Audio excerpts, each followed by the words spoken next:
पाठ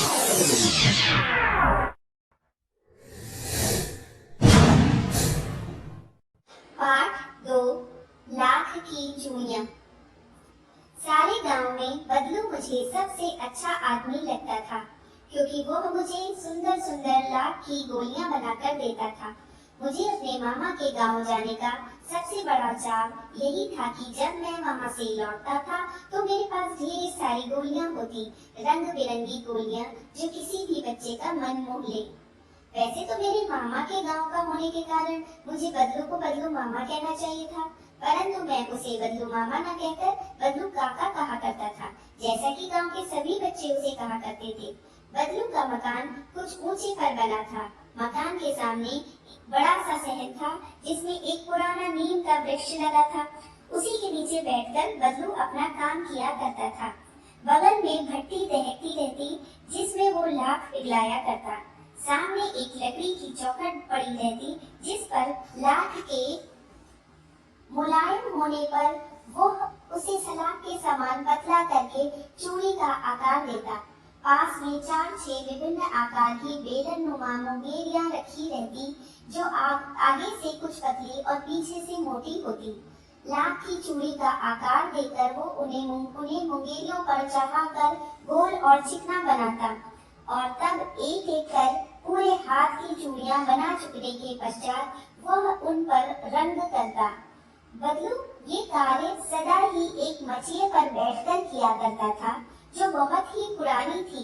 बगल में ही उसका हुक्का रखा रहता, जिसे वो बीच बीच में पीता रहता। गांव में मेरा दोपहर का समय अधिकतर बदलू के पास बीतता। वह मुझे लला कहा करता और मेरे पहुंचते ही मेरे लिए तुरंत एक मचिया मंगा देता। मैं घंटों बैठे बैठे उसे इस प्रकार चूड़ियां बनाते देखता रहता। लगभग रोज ही वह 4-6 जोड़े चूड़ियां बनाता। पूरा जोड़ा बना लेने पर वह उसे बेलन पर चढ़ाकर कुछ क्षण चुपचाप देखता रहता, मानो वो बेलन न होकर किसी नववधू की कलाई हो। बदलू मनिहार था। चूड़ियां बनाना उसका पैतृक पेशा था। और वास्तव में वह बहुत ही सुंदर चूड़ियां बनाता था। उसकी बनाई हुई चूड़ियों की खपत भी बहुत थी। उस गांव में तो सभी स्त्रियां उसकी बनाई हुई चूड़ियां पहनती ही थी। आसपास के गांव के लोग भी उससे चूड़ियां ले जाते थे, परंतु वह कभी भी चूड़ियों को पैसों से बेचता न था। उसका अभी तक वस्तु विनिमय का तरीका था, और लोग अनाज के बदले उससे चूड़ियां ले जाते थे। बदलू स्वभाव से बहुत सीधा था। मैंने कभी भी उसे किसी से झगड़ते नहीं देखा। हाँ, शादी विवाह के अवसरों पर वो अवश्य जिद पकड़ जाता था।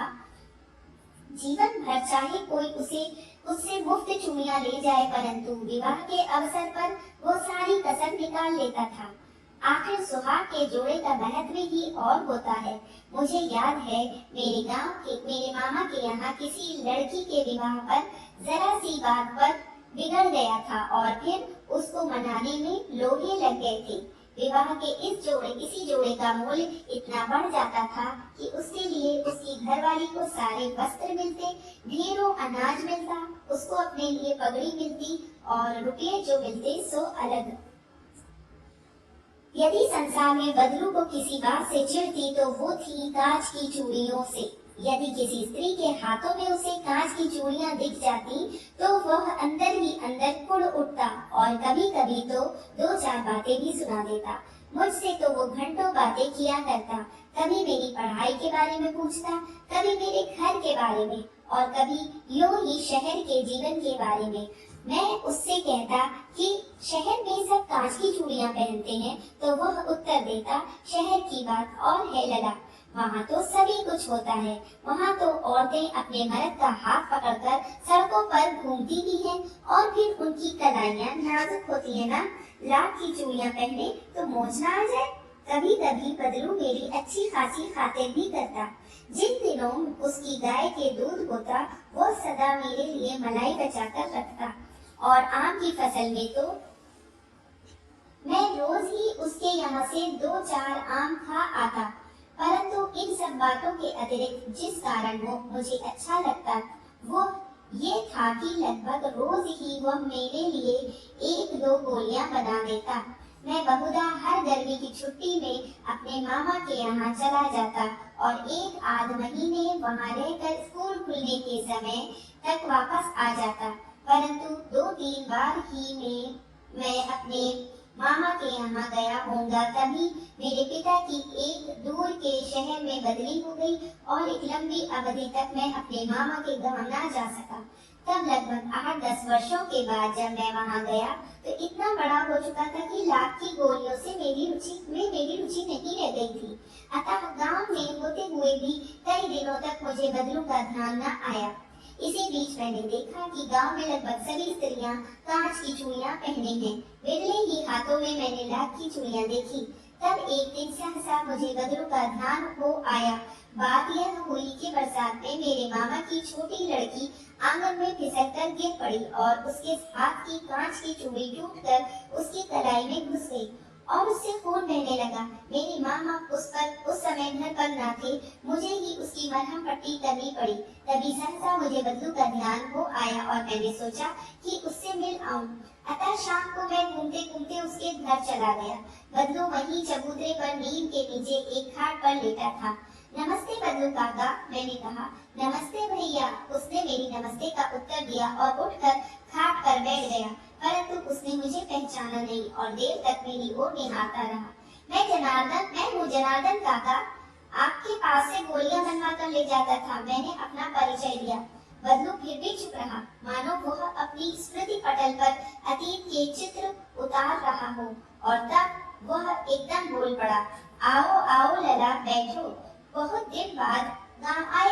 हाँ, इधर आना नहीं हो सका काका, मैंने चारपाई पर बैठते हुए उत्तर दिया। कुछ देर फिर शांति रही। मैंने इधर उधर दृष्टि दौड़ाई, ना तो मुझे उसकी मछिया ही नजर आई, ना ही भट्टी। आजकल काम नहीं करते काका? मैंने पूछा। नहीं लला, काम तो कई साल से बंद है। मेरी बताई हुई चूड़ियां कोई पूछे तब तो।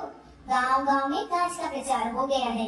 वह कुछ देर चुप रहा, फिर बोला, मशीन युग है ना यह लला, आजकल सब काम मशीन से होता है। खेत भी मशीन से जोते जाते हैं और फिर जो सुंदरता कांच की चूड़ियों में होती है, लाख में कहाँ संभव है। लेकिन कांच बड़ा खतरनाक होता है, बड़ी जल्दी टूट जाता है। मैंने कहा। नाजुक तो फिर होता ही है लला। कहते कहते उसे खांसी आ गई और वह देर तक खांसता रहा। मुझे लगा उसे दमा है। अवस्था के साथ साथ उसका शरीर ढल चुका था। उसके हाथों पर और माथे पर नसें उभर आई थी। जाने कैसे मैंने उसकी शंका भांप ली और बोला, दमा नहीं है मुझे, फसली खांसी है। यही 2 महीने से आ रही है।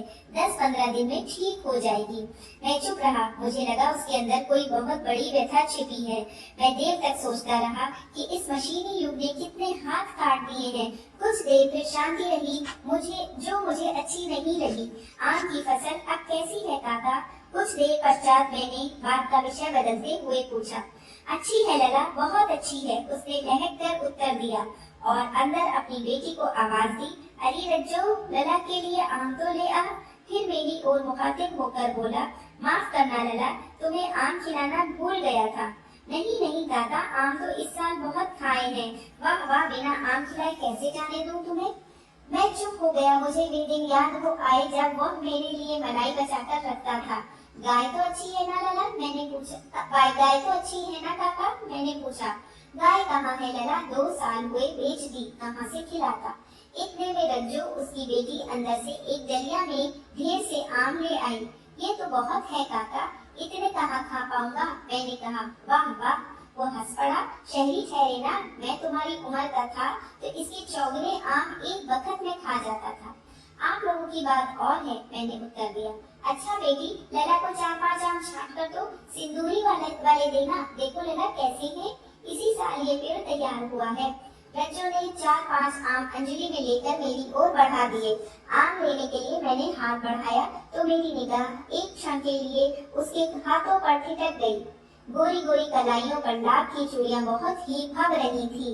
बदलू ने मेरी दृष्टि देख ली और बोल पड़ा, यही आखिरी जोड़ा बनाया था जमींदार साहब की बेटी के विवाह पर। 10 आने पैसे मुझको दे रहे थे, मैंने जोड़ा नहीं दिया, कहा शहर से ले आओ। मैंने आम ले लिए और खाकर थोड़ी देर पश्चात चला आया। मुझे प्रसन्नता हुई कि बदलू ने हार कर भी हार नहीं मानी थी। उसका व्यक्तित्व कांच की चूड़ियों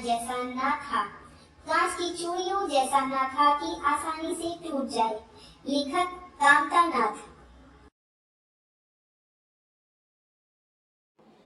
इस पृष्ठ पर पाठ से संबंधित प्रश्नों के उत्तर दिए जा रहे हैं। इसके अतिरिक्त अगर आप कोई और प्रश्न पूछना चाहते हैं तो कमेंट सेक्शन में लिखकर पूछ सकते हैं। धन्यवाद।